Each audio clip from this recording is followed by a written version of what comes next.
Good evening, Long Beach. I know the last couple of days have been troublesome for so many, so I wanted to speak to some of the issues tonight.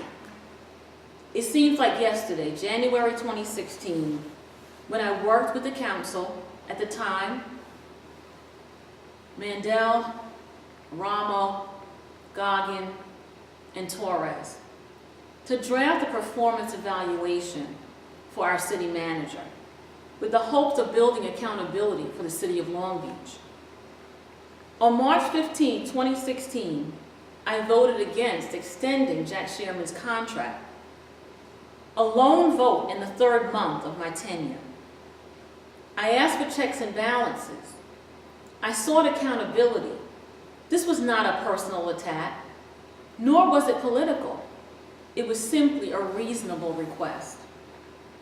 Consequently, in May 2016, I found myself under investigation, being accused of being a racist for calling out racism, sexism, and nepotism in City Hall. Apparently, the system could not live, or maybe they could live with racism and sexism, but not nepotism.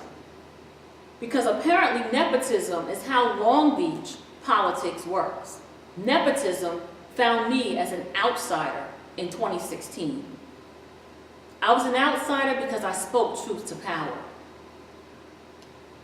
It's important to note that my first proposed budget was delivered in April of 2016. I worked to proofread and make corrections, which were made and submitted. I worked to find creative and innovative ways to reduce the tax rate for our residents. The hard question was posed, and I asked the question: why were exempts receiving a 2% increase at that time? Once again, I asked about performance evaluations for all exempt personnel. Without the support of the council, promises were made to hold supervisors accountable. I was told, we are working on a performance evaluation. In 2017, I soon discovered all of my suggestions and my budget revisions were integrated into the budget, but they were ignored. The hard question was posed again: why are exempts receiving a 2% increase this year? Once again, I requested evaluations for exempt personnel, and without the support of the council, my concerns were addressed with silence. Overtime remained unchecked. City Hall was in limbo. Local and county elections became the central focus. The council voted on the fun stuff until now. The performance evaluation for the city manager drafted in 2016 still sits in a file, and no one is taking ownership. So today or tonight, this is a sad day in the city of Long Beach. On Tuesday night, we learned that the resolutions which necessitate tough decisions and issues facing our city sat in a pile so that a 5-0 vote could create good PR during our election year.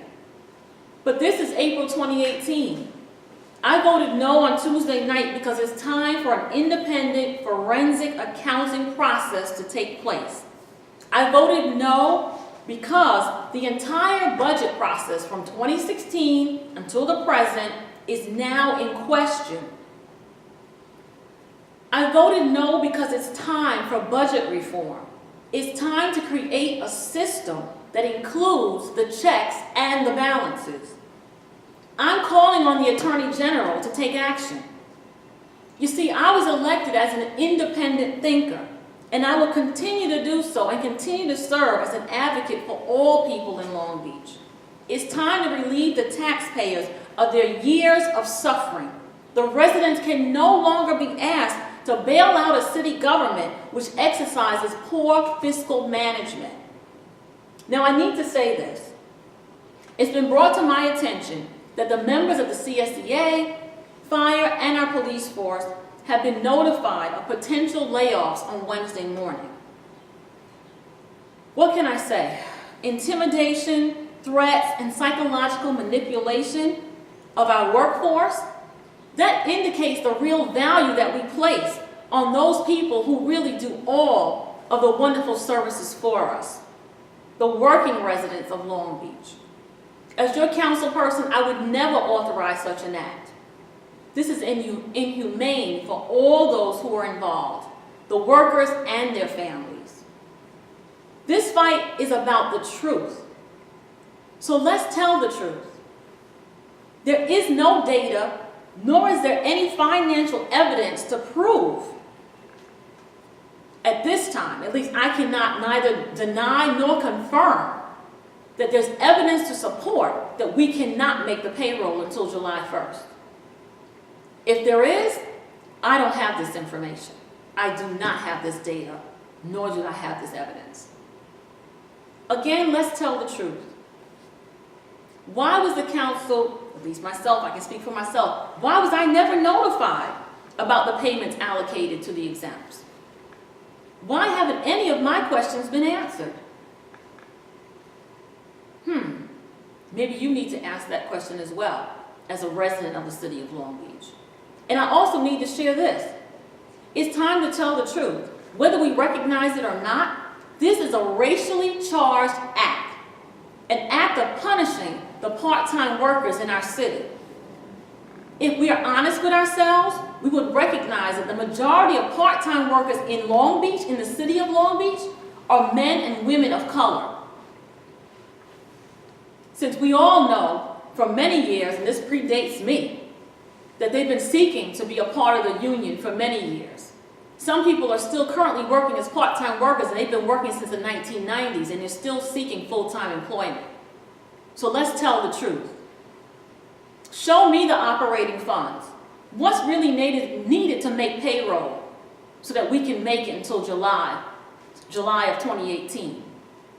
Where did the money go? If you pay taxes in the city of Long Beach, I ask you, where did your money go? The present system has failed us all. The system is broken, and I will continue to work to fix it. That's why I voted no, and that's why you still need to ask questions, instead of saying it's time for me to just go ahead and vote yes. Ask the questions, let's get some answers, and then let's move forward. Thank you.